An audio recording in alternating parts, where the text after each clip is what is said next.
Welcome back. You're watching The Money Show with me, Kavita Thapliyal. There are plethora of funds available in the market to invest your hard-earned money, but how do you assess which is the right fund for your portfolio? What are the criteria that one should look at to help you navigate through all of this maze? We already have Arnab Pandya on board with us, but also to our viewers, please do not forget to send us your portfolio queries on our WhatsApp number, which is 865-797-4571.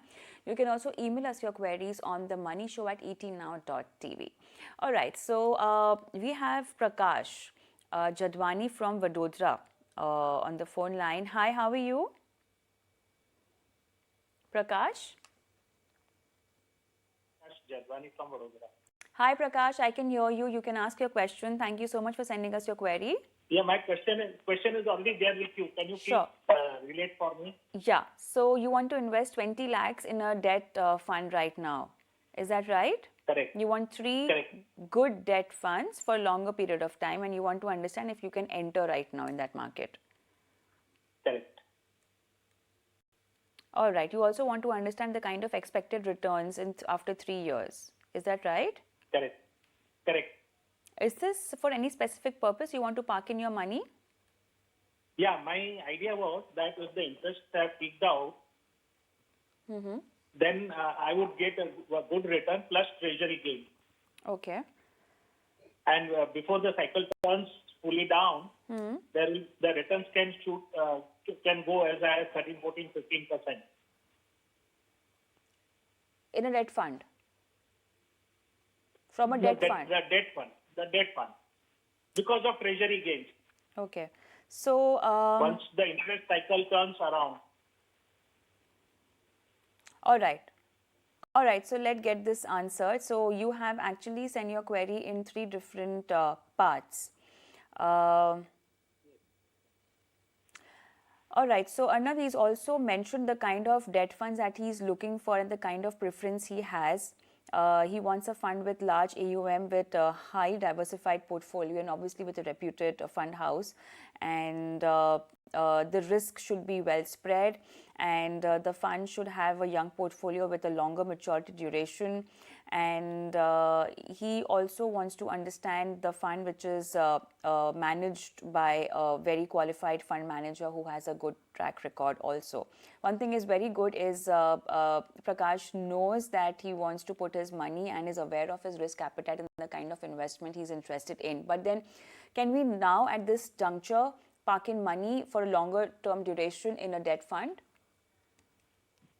So first, let us take the issue of whether the interest rate cycle has peaked, what is the situation with respect to that.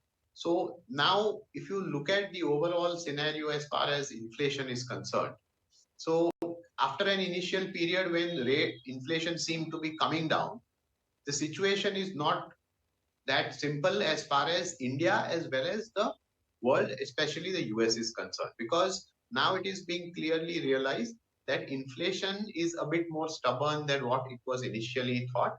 So it's not going to be a smooth ride wherein the inflation just slowly keeps coming down. There is going to be a time period in between, and we are already witnessing some examples of that, whereby you might see intermediate spikes in the inflation rate. Now, if that happens, then it could be, at least in as far as India is concerned, a little bit more of a time before the rates actually peak out. So one thing is very certain. In the US, the Fed chief Jerome Powell has very clearly said that they are going to keep raising interest rates till the time they are comfortable with inflation being under control. So which means that a few rate hikes still are there. As far as India is concerned, we are slightly better off, but there could be 1 or 2 more rate hikes still in the picture. So as far as whether rates have peaked out or not, maybe not, but we are very close to the peak. One doesn't know exactly, and one cannot predict exactly as to when exactly rates will peak. But since we are near the peak, it makes sense to start allocating money for longer duration into debt, because once the rates peak out and then after a period of time as they start falling, the yields there and the returns there will obviously start improving. So the overall idea is sound, that you invest in slightly longer maturity funds. when interest rates are close to their peak, and then you over a period of time you get the benefit of some capital appreciation also due to the rise in bond prices. So far so good. Now in terms of the various parameters that have been listed out by Prakash, I mean, it's good that he understands the debt market and is able to clearly quantify what are his requirements. So the some of these requirements are sound in the sense that you need a good fund manager, you need a diversified portfolio, you need a fund which is stable and all that. So that is good as far as the situation is concerned. But my only thing is that one should not have too many conditions. Otherwise, you will suddenly find that no fund actually matches your criteria. So look at the important criteria and then ensure that a fund is a good fund. So my choice in this regard would be a mixture of three categories of funds.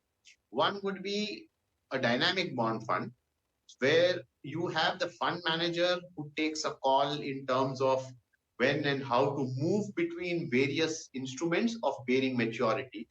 So in that category, my choice would be something like ICICI Pru All Seasons Bond Fund. Now this is one of the biggest funds in its category in terms of assets under management.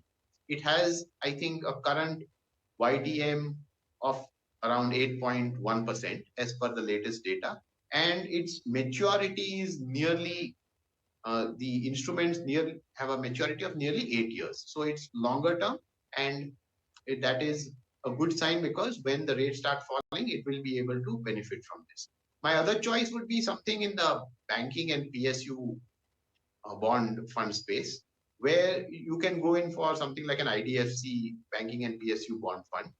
This also has a good AUM in terms of corpus, which is around 14,000 crores, which is again one of the biggest in the category. However, here the yield is, if you see, it's around 7.6%. But the maturity profile of the portfolio is slightly lower, which is slightly less than 3 years, but which is fine because you have high quality instruments from the SU companies as well as banks, which are constantly being issued, and that will get replaced in the portfolio. So that I do not feel is a big cause for not going on for these kind of funds. And my third would be category would be a target maturity fund, because if the investor has a very clear idea of when the fund or when the money is needed, then a target maturity fund makes sense, because you can, as we just discussed some time ago, you can virtually lock into a high yield based on your requirement of funds. So here the Bharat Bond ETF is a very good option because one, it has several sub options within it, which means that you have uh, an option which matures in 2025, one in 2030, 2031, 32, 33. So depending on when you exactly want the fund, you can choose one of the options here. And if you just look at the 2031 option, then you can see the yield again is quite high. YTM is around 7.8% in this fund. And it also, because it's nearly a 10-year maturity fund, obviously there the average maturity, the holdings will be the maturity time period, which is nearly 9 years because we are already at 2023. So these are the three choices which one can look at. But always remember that in the intermediate period before rates peak out, and if you've already invested, you might see shorter time periods when there will be a slightly negative return. And the other thing is that it's very difficult to predict exactly what kind of return you will get in 3 years because there is no surety about it. But over a longer period of time, if you are invested, you get an idea that your return will be quite high in terms of the yield to maturity of the various instruments as well as the fund in case of a target maturity. All right. So that's the solution for Prakash. We move on to our next question, which is from Amlan, and he has two mutual funds in his portfolio: ICICI Pru Technology and Mirasit NYSE Fang Plus ETF FOF, and the NAVs are low, and which is why he says that he can't strategize an exit right now. First of all, should he be exiting from these funds? We won't know the entire portfolio details because we don't have, and he's not on the phone line as well. But the criteria that he's using to exit a fund, a low NAV, is that right? No, so I mean, you've already pointed out the main factor which is has to be considered while exiting a fund or while having a fund in the portfolio, which is that what is your overall portfolio exposure, which are the funds which are there, and then also importantly, what is the exposure of these specific funds into the overall weightage.